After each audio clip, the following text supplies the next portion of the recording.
Hello అండి అందరికీ. మా ఆయన చేత మళ్ళీ తిట్టించుకున్నాను. వన్డే బ్యాక్ పాలు సరిపోవని చెప్పి పాల ప్యాకెట్ తెమ్మన్నాను మా ఆయన్ని. ఆయన తెచ్చిన పాలే సరిపోయాయి. ఇంకా నేను ఆ పాల ప్యాకెట్ని అసలు పట్టించుకోలేదు.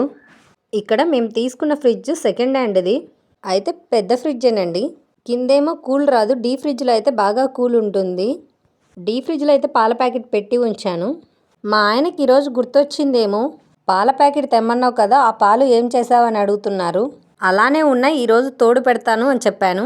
నీకు డబ్బులంటే లెక్కలేదు, పాలేమో తెమ్మంటావు అలానే పెట్టేస్తావు, వాటితోటి ఏమీ చెయ్యవు. షాప్లో ఎన్ని రోజుల నుంచి ఉందో తెచ్చినమ్మటే కాగబెట్టాలి కదా, అవి వేస్ట్ అయిపోయింటాయిలే అని తిట్టారు నన్ను. 4 o'clockకి మా ఆయన్ను డ్యూటీకి పంపించి నేనైతే పాల ప్యాకెట్లోటి పాలైతే కాగబెట్టాను. బాగానే ఉన్నాయి. ఇలా ఉంటుంది మా ఇంట్లో పరిస్థితి. వీడియో విషయానికి వస్తే ఎగ్ రైస్ చేశాను ఇంట్లో. మేము సెలవు వచ్చాక ఫస్ట్ టైం చేశాను. వీడియో నచ్చితే లైక్ చేసి సబ్స్క్రైబ్ చేసుకోండి.